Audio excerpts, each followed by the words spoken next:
So good afternoon. Thanks so much for giving us this opportunity. And as you can imagine, working at the Measurement Standards Laboratory, the topic of this afternoon is very close to our hearts. So what is the Measurement Standards Laboratory? We are a team of about 30 scientists who comprise New Zealand's National Metrology Institute. That means that we are responsible for ensuring that measurements made in New Zealand are equivalent to those made anywhere else, and that we can actually talk about measurements in a meaningful way with anyone, hopefully, if they're within the system that New Zealand has signed up to internationally. So our team of experts and their sort of technical understanding of measurement make it possible to operate in New Zealand with confidence whenever we need to do, whenever we quote a measurement. For example, you go to the supermarket, you buy 2 kilograms of potatoes, you don't worry about whether you're being cheated or not. If Airbus in Germany contract a manufacturer in New Zealand to precision engineer a component for a jet engine, neither party has to worry about whether it'll fit when it gets shipped over there. If Fonterra make a big money decision based on a temperature sensor inside their processing plant, it's a low risk decision because the measurement is accurate. And the way that New Zealand government and industry access the expertise that we have is through calibration service. We calibrate instruments that make measurements. We provide training to those who also calibrate instruments or who use measurements, and we provide a consultancy service to solve the really difficult and complex measurement problems. To be precise, these are the actual areas of expertise we have. So electrical measurements, all types of electrical measurements, current, voltage, impedance, etc. Temperature and humidity measurements, mass and pressure, time and frequency. So if you're time stamping anything, you'll probably be accessing the clocks at MSL, length, and then light and color. So let me just tell you a few stories of how we impact New Zealand. Well, importantly, we're part of New Zealand's quality infrastructure. Glow-in-the-dark items are not only good for kids' parties and for toys, they also are incorporated into emergency lighting for safety purposes. So if you're going to install lighting on your ship or in a stadium, you need to know that if it ever gets put into use, it's actually going to achieve the aim to get people to the exit that they need to find. And to do that, you need several players. The first one is a documentary standard, which describes, for example, how bright these strips have to be an hour after the lights go out in order for them to be visible for a human visual system.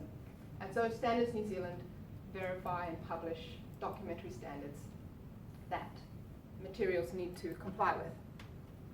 And if, in order to check that your product does indeed comply with this, you need a lab which is accredited by an authority to say that yes, it does, this laboratory is doing the test in compliance with the standard, and in New Zealand, that authority is IANZ.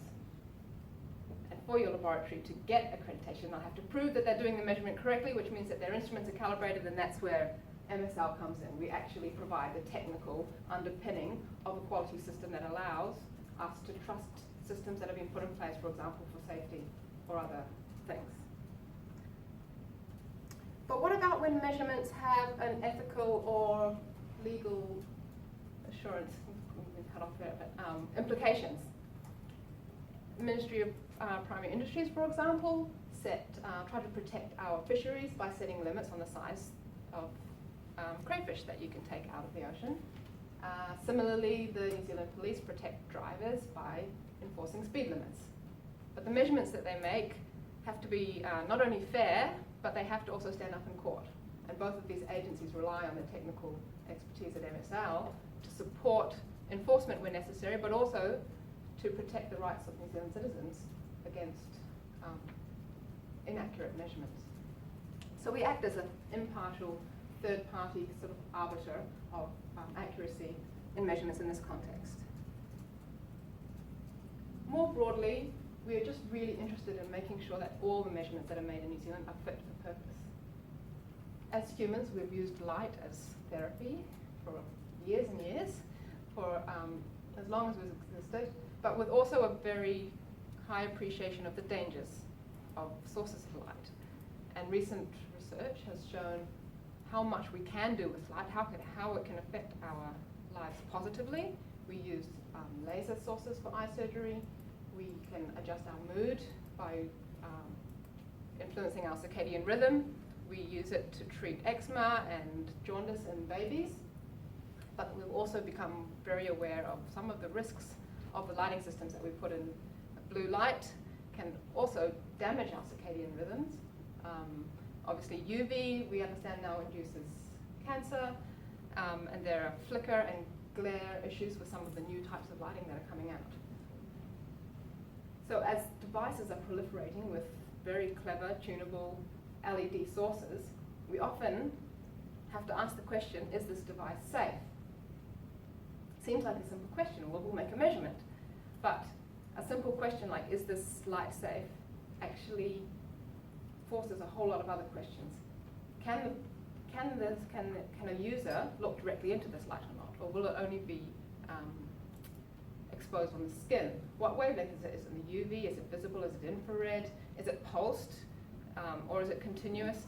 All of these questions have to be answered before you can decide what measurement you should make, and then inform your decision about how you're going to protect people or whether there's even an issue there to worry about.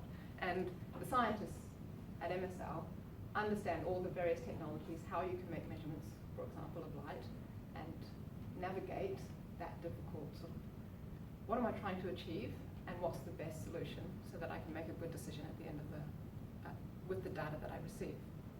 Another quick example, if you take a chicken out of the oven and you might ask, what temperature is it?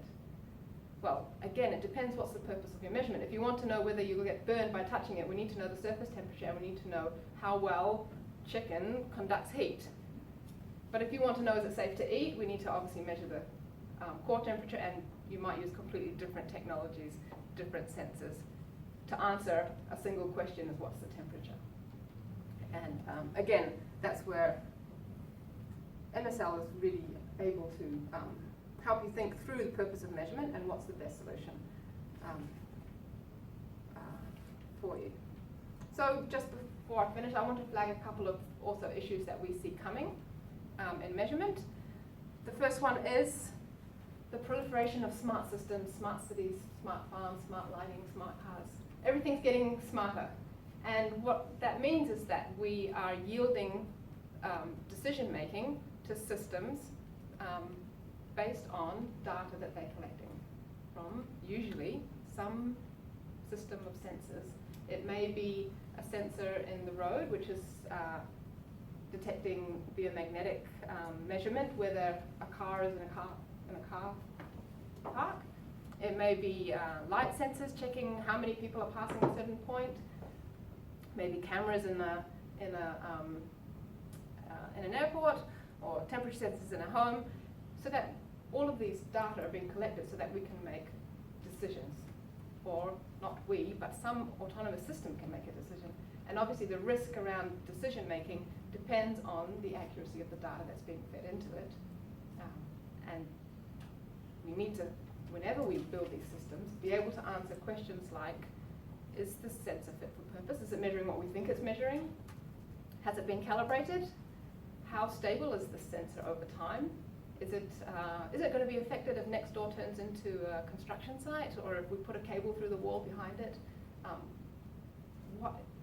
And to answer all those questions, you need to actually technically understand the technology and the measurement and what where errors can creep in.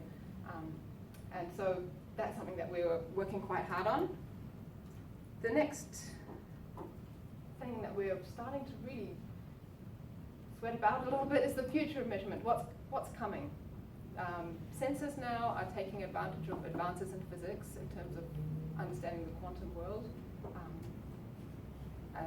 and other technological developments to miniaturize, to digitize, to put sensors into complex systems that might be, for example, wearable devices that are monitoring our health, or devices that might claim to improve educational outcomes by measuring the conditions of a classroom.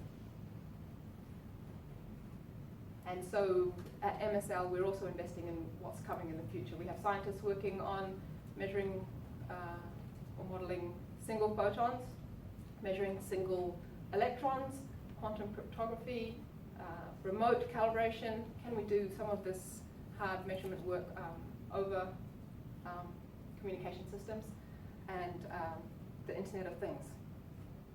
So I hope I've given you a picture of kind of the depth of capability we have at MSL, and I hope that if you do have a measurement problem that you're trying to solve, that you'll give us a call, because we'd love to talk about it, and